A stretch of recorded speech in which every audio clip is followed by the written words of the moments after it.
जय श्री कृष्णा। आप सभी का हमारे YouTube चैनल पर बहुत बहुत स्वागत है। आज मैं आप सभी को श्रीमद् भगवद गीता का छठा अध्याय सुनाऊंगी। इससे पहले के अध्याय की वीडियो मैंने अपने YouTube चैनल पर डाल रखी है, तो प्लीज़ आप उन वीडियोस को भी ज़रूर देखें। श्री भगवान जी बोले, हे अर्जुन, जिसकी कर्मफल में आसक्ति नहीं और कर्मों को करता है वह सन्यासी और योगी है, और जिसने हवनादि लौकिक कर्म छोड़ दिए हैं वह योगी नहीं है। हे अर्जुन, जिसको सन्यासी कहते हैं उसी को कर्मयोगी जानो, क्योंकि संकल्पों के त्याग किए बिना कोई योगी नहीं हो सकता। जो मुनि योग प्राप्ति की इच्छा रखते हैं उनके लिए उनका साधन कर्म ही है, और उनके योगी होने पर उनका ज्ञान पूर्ण होने का साधन उनके चित्त का समाधान है। जब मनुष्य विषय और कर्मों की आसक्ति से छूट गया और वासनाओं को उसने त्याग दिया, उसी समय वह योगारूढ़ कहा जाता है। जिसने मन स्वाधीन कर लिया है वह अपना हितकारी है, और जिसने विवेक का त्याग किया है वह स्वयं ही अपना शत्रु है। मन को जीतने वाले शांत स्वभाव मनुष्य की आत्मा शीत उष्ण सुख दुख मान और अपमान इनके होने पर भी अत्यंत स्थिर रहती है। जिसने ज्ञान विज्ञान से अंतःकरण को तृप्त कर लिया है, जो निर्विकार हो गया है, तथा जिसने अपनी इंद्रियों को वश में कर लिया है, जो मिट्टी पत्थर और सोने को एक सा समझता है, वही योगी कहलाता है। सहृदय मित्र शत्रु उदासीन द्वेषी मध्यस्थ द्वेष करने योग्य बंधुवर्ग साधु और पापी, इन सब में जो समान दृष्टि रखता है वही श्रेष्ठ है। योगी पुरुष को मन और आत्मा को अपने वश में करके वासनाओं और समस्त प्रपंचों को त्याग कर एकांत स्थान में पहले कुश, उसके ऊपर मृगादि को का चर्म और उसके ऊपर वस्त्र बिछावे। स्थान ना तो बहुत ऊंचा ना बहुत नीचा हो, उसी पर मन को एकाग्र करके चित्त और इंद्रियों को रोककर बैठना चाहिए। आत्मशुद्धि के लिए योग करना चाहिए। शरीर मस्तक और गर्दन को सम करके अचल होकर स्थिर होवे और अपनी नाक के अग्रभाग को देखता हुआ सब दिशाओं से अपनी दृष्टि हटावे रहे। भय रहित होकर शांत चित्त से ब्रह्मचर्य व्रत का पालन करे। मन को रोककर मुझ में ही लीन हो मन को योग में लगावे। इस प्रकार मन को वश में करने वाले योगी को निरंतर योगाभ्यास करते रहने से मुझ में रहने वाली और अंत में निर्वाण पद अर्थात मेरे स्वरूप में लीन करने वाली शांति प्राप्त होती है। हे अर्जुन, जो अधिक भोजन खाता है या अनेक दिन उपवास करता है, जो बहुत सोता या जागता रहता है, उसको योग प्राप्त नहीं होता। जो उपयुक्त आहार और विहार करता है तथा कर्मों का योग रीति से पालन करता है तथा जो यथा समय सोता और जागता है, योग ऐसे पुरुष का दुख मिटा देता है। तब संयम को प्राप्त हुआ चित्त अपने आत्मा में ही स्थिर हो जाता है और सब कामनाओं से निर्वृत्त हो जाता है। तभी योगी मोक्ष पद पा जाता है। जिस प्रकार वायु रहित स्थान पर रखा हुआ दीपक चलायमान नहीं होता, उसी प्रकार योगी अपने चित्त को निश्चल रखकर उसका संयम करता है और अंतःकरण की समाधि लेता है।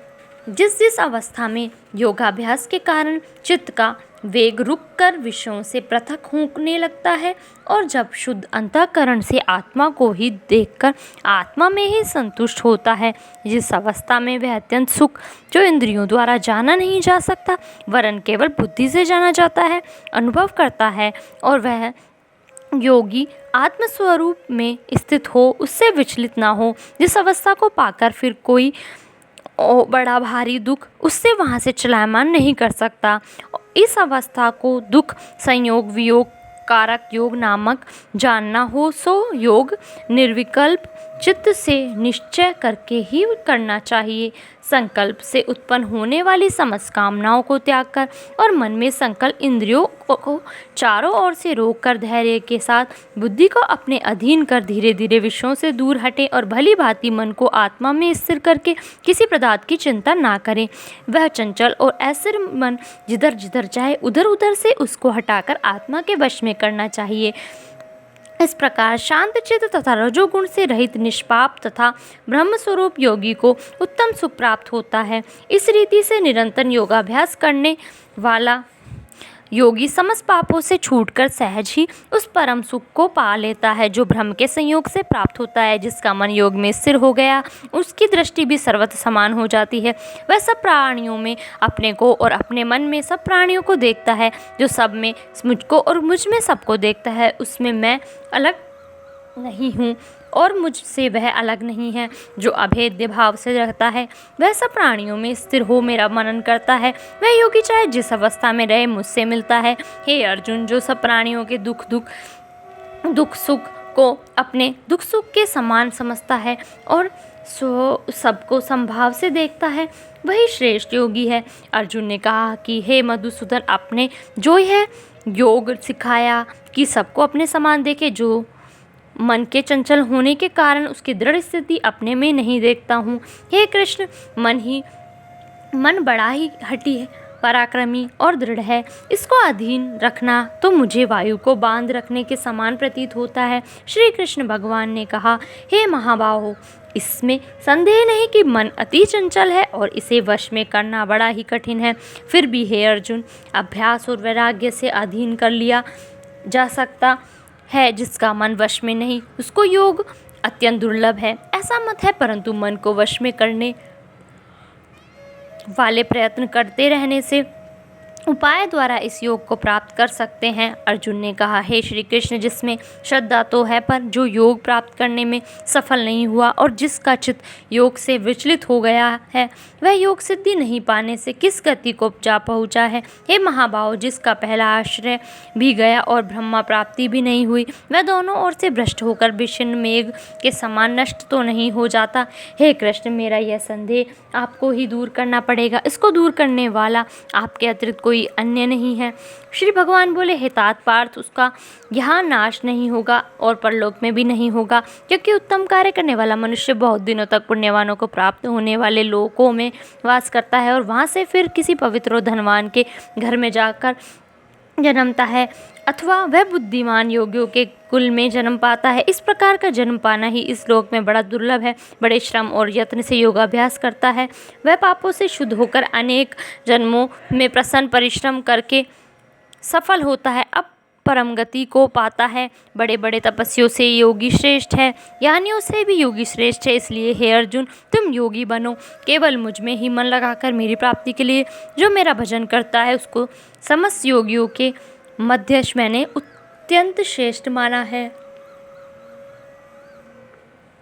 इति श्रीमद्भगवद्गीता उपनिषद ब्रह्म विद्या योग शास्त्रे श्री कृष्ण अर्जुन संवादे आत्मसंयम योगो नाम छठो अध्याय। छठे अध्याय का महात्म्य। श्री भगवान जी बोले, हे लक्ष्मी जी, छठे अध्याय का महात्म्य सुनो। गोदावरी नदी के तट पर एक नगर था। वहाँ एक जनश्रुति राजा बड़ा धर्मज्ञ था। एक दिन नगर में हंस उड़ते उड़ते आ निकले। उनमें से एक बैठते ही उतावला हो उड़ गया। तब नगर के पंडितों ने कहा, हे हंस, तू ऐसा उतावला क्यों उड़ा है? क्या तू राजा जनश्रुति से भी पहले ही स्वर्ग को जाना चाहता है? तब उन पक्षियों में से जो सरदार था, उसने कहा, इस राजा से भी बढ़कर एक रैयक मुनि श्रेष्ठ है, वह बैकुंठ का अधिकारी होगा। बैकुंठ लोक स्वर्ग से भी ऊंचा है। तब राजा ने मन में विचार किया कि मेरे से उसका पुण्य बड़ा होगा जिसकी यह हंस स्तुति करते हैं। यह विचार करके राजा ने कहा कि चलकर उसके दर्शन करने चाहिए। राजा ने सारथी से रथ मंगवाकर उस पर बैठ प्रथम बनारस श्री काशी जी में जाकर गंगा स्नान कर ब्राह्मणों को दान दिया और शिवजी महाराज के दर्शन किए।